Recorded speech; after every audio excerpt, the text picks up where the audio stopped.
'Twas on the shores that round our coast from Deal to Ramsgate span, that I found alone on a piece of stone an elderly naval man.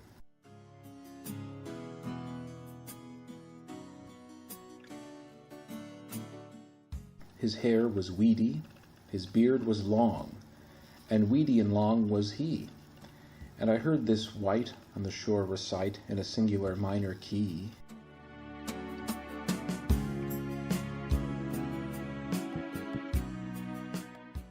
Oh, I am a cook and a captain bold, and the mate of the Nancy brig, and a boatswain tight, and a midshipmite, and the crew of the captain's gig.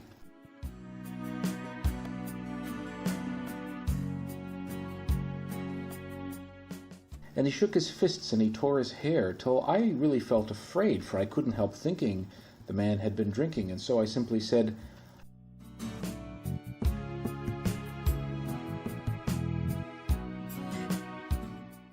"Oh, elderly man, it's little I know of the duties of the men of the sea, but I'll eat my hand if I understand how you can possibly be at once a cook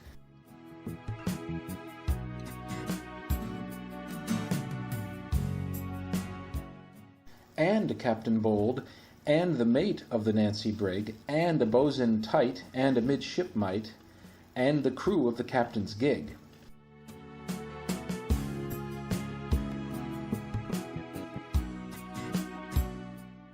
Then he gave a hitch to his trousers, which is a trick all seamen learn, and having gotten rid of a thumping quid, he spun this painful yarn.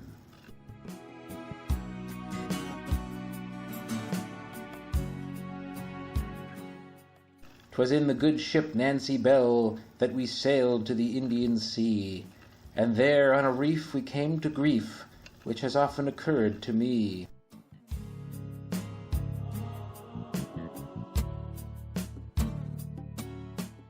And pretty nigh all the crew was drowned, there were 77 a soul, and only 10 of the Nancy's men said here to the muster roll.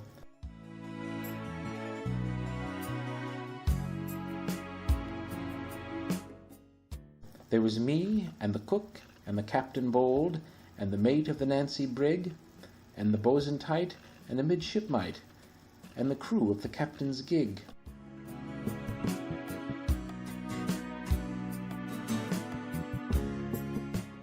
For a month we'd neither wittles nor drink, till hungry we did feel, so we drawed a lot, and accordin' shot the captain for our meal.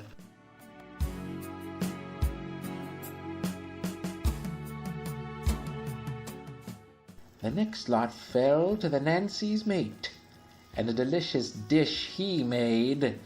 Then our appetite with the midshipmite we 7 survivors stayed.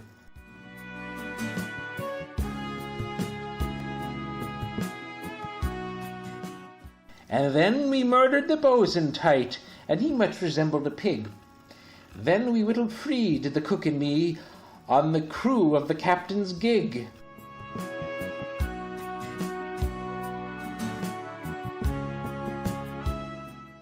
Then only the cook and me was left, and the delicate question, which of us 2 goes to the kettle, arose, and we argued it out as such.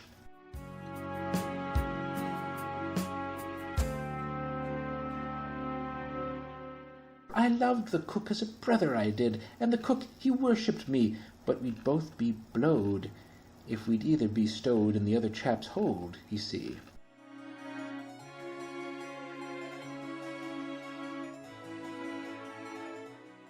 "I'll be eat if he dines off me," says Tom.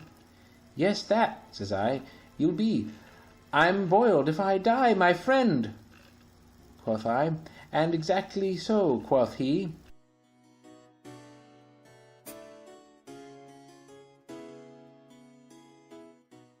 Says he, "Dear James, to murder me were a foolish thing to do, for don't you see that you can't cook me, while I can and will cook you."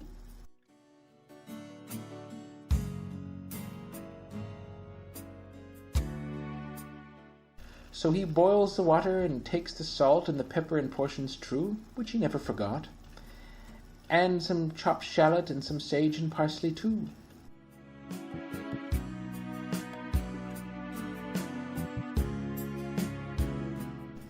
"Come here," says he, with a proper pride, which his smiling features tell. "'Twill be soothing be if I let you see how extremely nice you'll smell."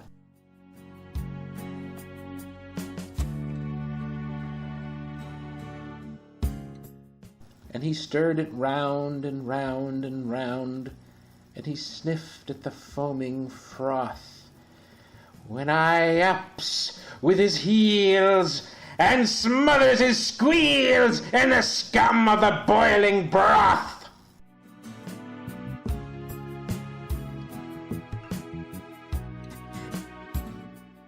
And I eat that cook in a week or less, and as I eating be the last of his chops, why, I almost drops, for a vessel in sight I see.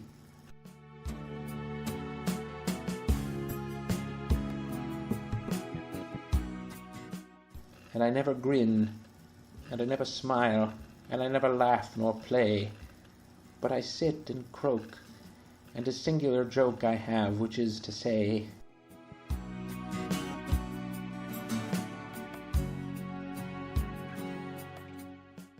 "Oh, I am a cook and a captain bold, and the mate of the Nancy brig, and a boatswain tight, and a midshipmite, and the crew of the captain's gig."